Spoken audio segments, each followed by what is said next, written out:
Hello and welcome to Firearm Freedom. This is going to be another First Impressions video.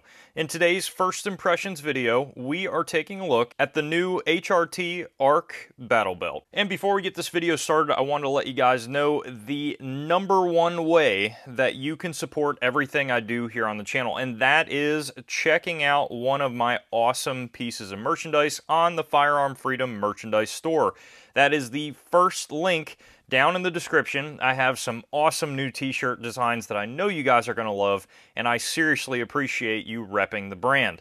If you want to make sure you're not missing out on any content here on YouTube, make sure to interact with this video. Hit the subscribe button, comment down below. All of that stuff should ensure these videos continuing to show up in your subscription feed. As always, full disclosure, what's my relationship with HRT? You guys know I've worked with HRT a good bit in the past. They did send me this belt to check out for review for free to see what I thought of the belt. They did not send me the dump pouch, the holster setup, or this med pouch that I have on the back of the belt. They just sent all the HRT parts that you guys see here, and I seriously appreciate their support here on the channel. Now, what I love about HRT is they want to know exactly what I think of the belt. They didn't pay me for a positive review. They didn't pay me at all. They just want to see, hey, how is this belt performing? How is this belt doing out in the wild?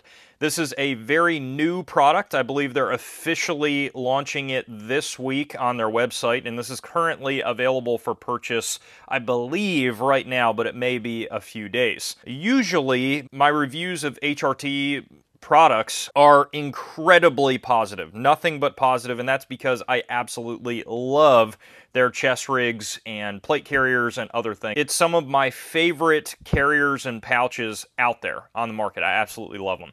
This review may not be quite as glowing as other HRT product reviews I've done, and I actually let HRT know that ahead of time before dropping this video. I just like to be fully transparent on what my views are, and they said to me essentially, hey, post it anyways. We have thick skin. We want to know what you think of the belt, and we want to know how we can improve it. And that just, again, that is why I love this company so much. They just want to know how their product is performing, and they do not like to do the paid reviews that are always positive. And that's why we are here doing this review today. Well, I actually like a lot of aspects of it, but I do think there are a lot of areas that can be improved to make this belt as good as I believe it can be. Whenever I do belt videos, it's always super tough to get everything in frame to show you guys, so you'll just have to bear with me a little bit. But we have somewhat of an interesting inner belt design, and it is made of Tegris, and it is essentially like a woven polymer-ish material that is incredibly rigid. This thing does not want to move at all, and I think that is the first plus for HRT. If you're looking for a good, durable inner belt, I don't know any other material that would be quite as good as this Tegris material. It is a little tiny bit sharp on the edges, but not too bad, and this thing does not droop at all if it's set up in the right configuration. You have the Tegris inner belt, and then you have a really, really good outer shell here of Cordura, and this is the laser cut Molle. Stitching everywhere looks phenomenal. I found no points on this outer shell here that looked to be an issue. It all looked phenomenal, and as far as holding up, it has shown no issues in the first range day that we had, and then also trying to get all the little pieces woven through there. Again, no problems with stitching or anything like that. The belt also has an optional inner belt, and it's like an inner belt essentially, and this is the inner belt, and I can kind of show you guys another feature of the belt, which is the fact that it is curved. So if you guys are looking at the belt here, you may notice that it is upward curved to help prevent against the belt wanting to droop on any side of your body. Now, the inner belt is designed to be worn through your regular belt loops on your pants. So this can go through. You can wear it as a regular belt. It's relatively rigid. I did try to use my standard EDC rig in it, which is a big rig. It is a full-size VP9 with a 20-round spare mag and a QVO wingman holster, so that is a heavy rig. I wore it with this, and it held up pretty good. I would definitely still prefer my regular Core Essentials gun belt that I usually EDC in, but this did get the job done if I was on the way to the range. Now, I unfortunately was a little bit wrong on the sizing, and that is not the fault of HRT. They actually have a whole chart on their website that, of course, I did not use. I just kind of said, I think I might be a large. I am definitely a medium. I'm about a 34-inch-ish, maybe a 36 waist, and the large was just ever so slightly too large. I had it fully maxed out on the adjustment here, and you can see I got no more adjustment, and this still had some space and a little bit of room to move. And on an inner belt, that's just kind of a no-go, because you want this to be the tightest part onto your body, so that way it holds the outer belt strong, and I was just not getting that with the large. So I think for me, a medium would be perfect, and I'm probably going to go with a medium in the future because I think that'll be just a lot better. And as you guys can see, I went with the OD green, which I think looks great, and it does blend with a lot of different outfits, a lot of different environments. I think that's a really good color. This belt just has Velcro on the outside, and that is to go along with the Velcro on the outer shell here of the Cordura. So you guys can see we got Velcro there, we got Velcro here, and that is designed to just simply go on the outside of the inner belt that's going through your pants and stick on and provide just a little bit more retention going up and down. Going from right to left on the belt, what do I got going on here? I have my T-Rex Arms Ragnarok holster, and this is on a Safariland mid-ride setup. The nice thing about the ARC outer shell here is that it almost perfectly fits the Safariland mid-ride, so I really like that. You don't have to weave the inner belt through it. You can actually just push the holster right over the outside of the belt, which you guys can see is what I did here, and it's not really going anywhere. It doesn't really want to move fully side to side, and I don't have to worry about trying to weave all this crap through the holster. So I actually really like that feature as well, and this is the holster that I usually run on my battle belt, and it's been working great. The med pouch is not the usual med pouch that I run. I really like running the North American Rescue LE IFAX on the back of my battle belts. I just think it's a really good size. This one is a little bit large for my liking. It's the IC13 pouch, and I took it off my invert bandolier. I'll go over why I had to choose this med pouch in a little bit and one of the complaints I have about the belt. But this pouch, although large, works really well, and I can fit just a ton of medical gear in here for trauma medical, so that works out. And then I also have my T-Rex Arms dump pouch here, and the dump pouch, again, not working too great. We'll go over that in a minute. And we have the new HRT rifle mag pouches and pistol mag pouches, and these are phenomenal. I have absolutely no complaints about the mag pouches that HRT came out with. The Cordura on the outside, and then you have a Kydex plastic-ish sleeve on the inside that is going to have almost like a spring on the inside of that that's going to keep tension on the magazine. So if you put your rifle mag in, it just has such a positive fit on standard AR-15 mags. This is a Magpul mag. The GI mags also work just fine. And by pulling that out, you get, again, a good amount of retention. It's not going to fly out of the belt. And then the pistol inserts are the exact same way. Mag inserts in just fine.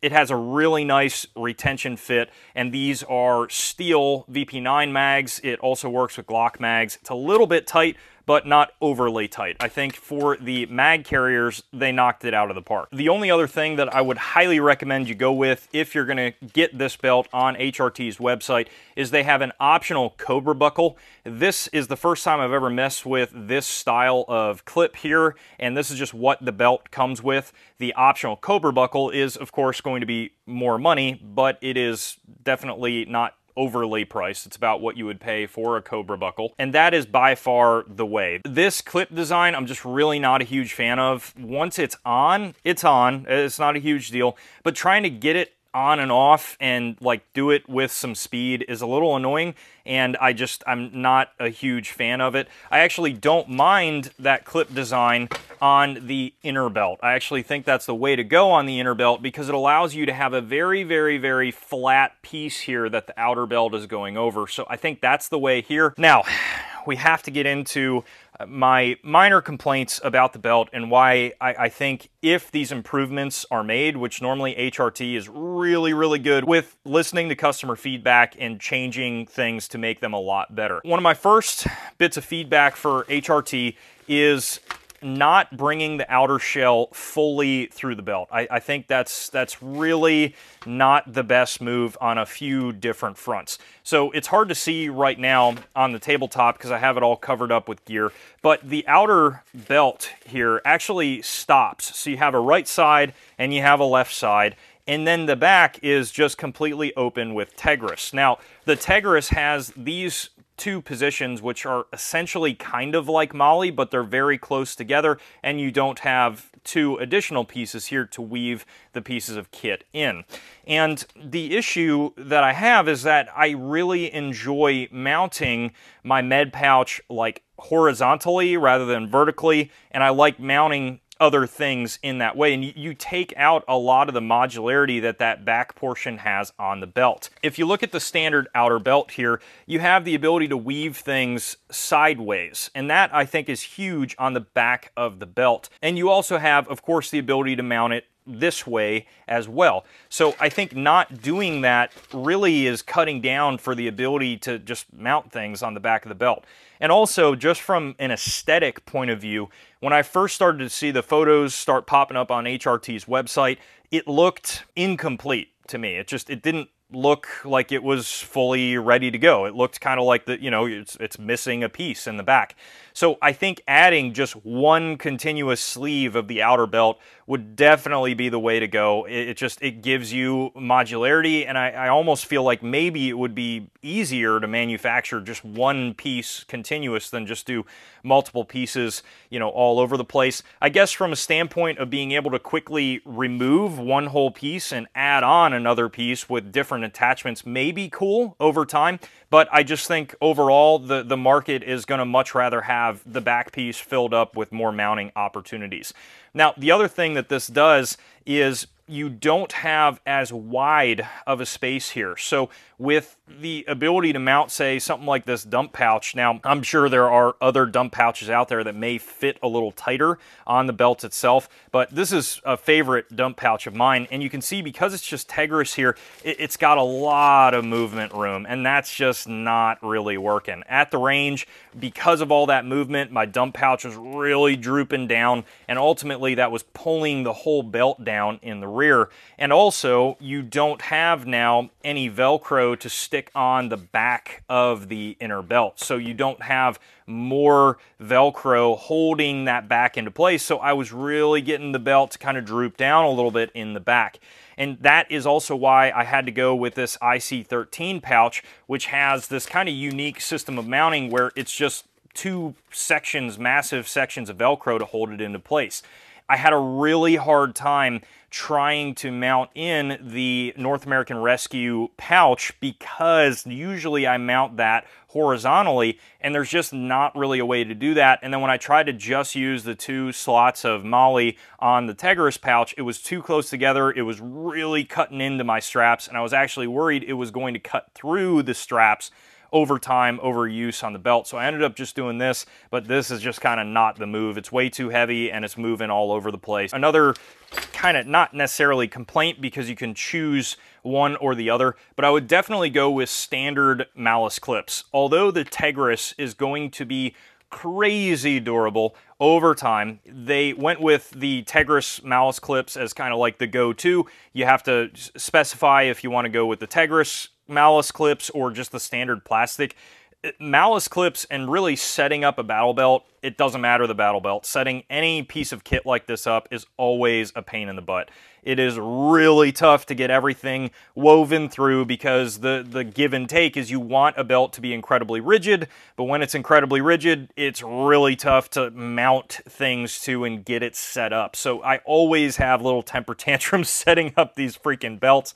And although I love the rigidity of the Tegris here, it makes it even more difficult to kind of like weave these things through and get them properly placed. So I think the standard plastic clips would just be the way to go here. So I would definitely specify that when you're ordering your belt. Then the other way that this mounts, I think is a plus and a minus at the same time. You have to essentially loop this Tegris through, and it's going to give you a very rigid base up here in the front. But when I was putting it on my body, and this may be just a sizing issue for me, but I felt that at times it would like kind of get stuck there, and because it was on my person, like I could only like wedge it in so far, and it was just giving me a little bit of friction. And I just think that maybe there's a little bit too much excess here in the front. Trimming this down a little bit, I think, would just still give you the rigidity that you're looking for, and you don't have to slide it quite as far through. And once you get it all the way in there, it's fine. But again, I like just being able to throw on my battle belt, clip it on, it's on, and not have to like kind of mess with it to get it on at the range. It always is a little bit frustrating. Now, once I started using it more and more, it got a lot easier to figure out, but I just think trimming this down a little bit would definitely be the way to go. And finally, my last bit of feedback comes to having some sort of a way to mount admin stuff, more specifically gloves. I actually forgot my gloves at the range. It's not the fault of HRT that I forgot my gloves, but I'm used to grabbing my battle belt and just having it in my mind that the gloves are part of the belt. I have a clip on my other belt that allows me to just clip the gloves on, and I just leave them there. So that way, whenever I'm packing up for the range, I grab the belt, I throw it in the bag. Everything that's on the belt is what I need, and there's no clips on this belt in order to kind of do that. You could absolutely get a carabiner or something else, just clip on there. But I do think from HRT directly, it'd be really cool if they had some sort of an accessory clip that you could put on there, or that was actually stitched into the belt itself. It doesn't even have to be anything special, just something that I can clip gloves to is huge because I don't forget them. And gloves are kind of like a must-have when you're at the range and you're shooting suppressed, which most of the time I am. My gloves have saved me a lot of really bad third-degree burns multiple times because of stupid stuff. So for me, gloves are a must, and having a way to keep them on a belt is huge, so that way you're never losing them at the range or forgetting to bring them or whatever. I don't think the belt is bad. I am a very hard person to please when it comes to the battle belt. The battle belt, for me, is my most used piece of kit. That's just, it is what it is. I know for a lot of people that may not be the case. Where I shoot, there's a lot of distance from where I'm setting my bags down to where I'm bringing all my stuff, and where I'm bringing staplers, and where I'm bringing other things and mags and dropping them all over the place. Having a battle belt is just a must-have for me at the range. So I am using it more than anything else in my collection of kit, especially my dump pouch, especially my mag pouches. And for me, it's always difficult because I'm bringing so many different guns to the range as a reviewer that I need a very modular belt to be able to accommodate that. I have a lot of experience with battle belts and with running them at the range, and I'm very, very particular with what I like and what I don't like. And that's where I'm coming from with these bits of feedback. Now, I think if those small little pieces were changed, it would be an incredible belt. This is going to be awesome when those things are changed. And then also a note to HRT, if you guys come out with a specific dump pouch that's sized properly for this belt, I think that would be a huge win as well. So that way you don't have to worry about sizing issues with whatever dump pouch you're choosing. You're just good to go. As I was running it at the range, I actually was liking it. I think if this was sized properly, it would have stayed really, really tight. And if it had more Velcro ends here on the opposite side of the outer belt, I think it would have stayed strong and not drooped down with this. So that's just my thoughts overall on the ARC belt. I hope you guys understand kind of where I'm coming from. If you have any other questions about this belt or anything else on the channel, please throw them down below in the comment section. I absolutely will get back to you. While you're down there, head up to that description, check out the links to support the channel, and as always, stay tuned for more great videos coming soon.